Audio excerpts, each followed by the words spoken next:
Welcome back to Retire Too Soon, and today we're going to replace the fuel sending unit. First thing you need to do is remove the fuel line and the electrical connection. Some tools you need is 2 jacks, a dolly, 15mm socket, long extension, 5/16 socket, and a flat blade screwdriver. Passenger side, this is a 15mm nut that you need to loosen up to drop the fuel tank. One in the rear and one in the front. You need to remove the lines that go to your fuel neck.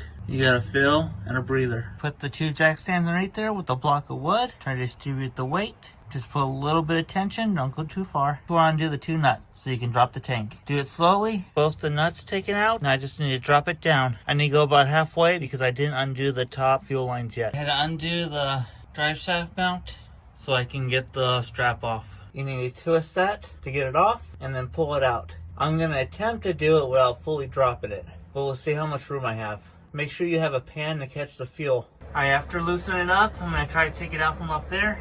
Kind of a sketchy situation, but I'm going to try it this way.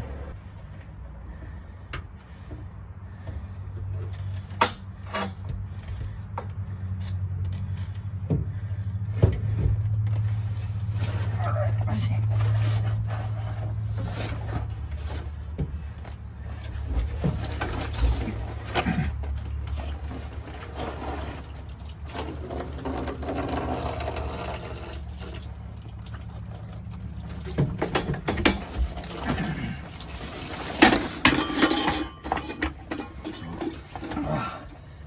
Definitely don't recommend that. I wasn't expecting to fill up with fuel. I thought it would just drain back in the tank so I can slide it out slowly. And obviously wear protection so you don't get it in your eyes. 2 days later, don't make the same mistake I made. The fuel sending unit with the pump will not work.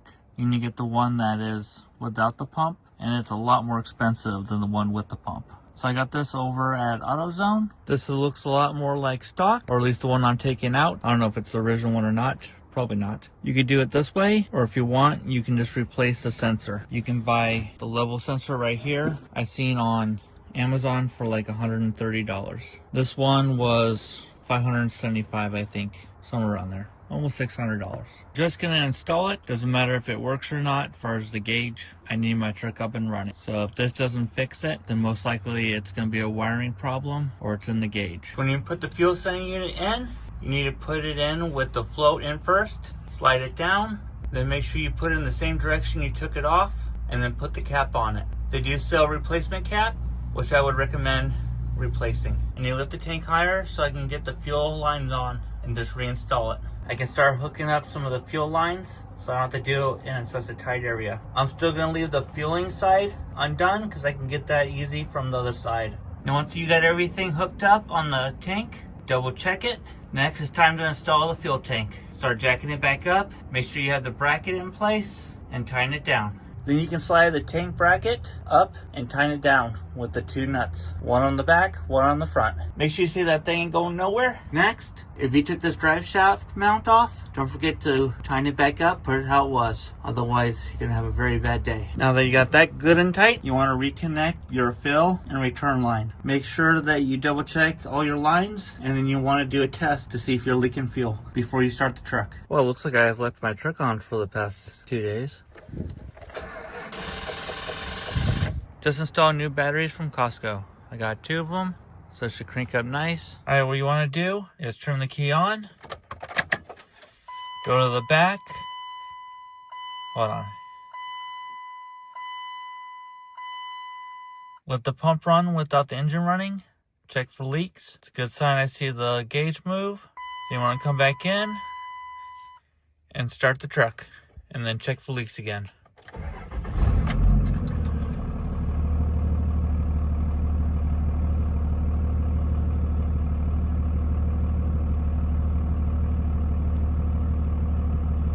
So as of right now, it looks like it's not working.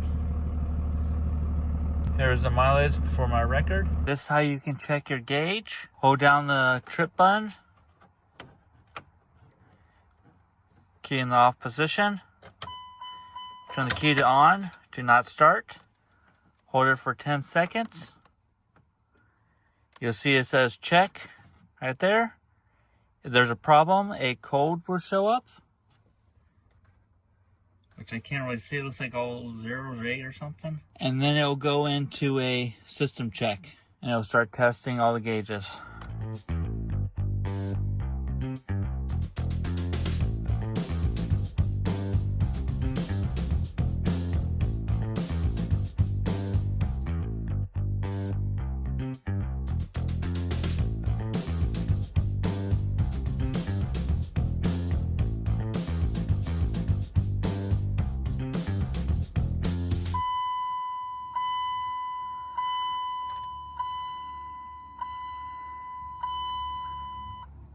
Alright, I think that's pretty cool. So if you didn't know, now you do. Check for ground, it'd be the one on the far right, driver's side. Should be number 4. I stuck the probe in there from the back, and it is grounded. On the left-hand side, the passenger side, it's going to be C3. You can check pin 26. That's the one you can check for level. When I checked it, it was reading full, but yet the gauge still says empty. So if you guys could give me advice on what I can check next, please leave a comment below. But as of right now, we don't have a fuel gauge still. So on Ben Odds, it's a PCM. Thanks for watching. Until the next video. Bye.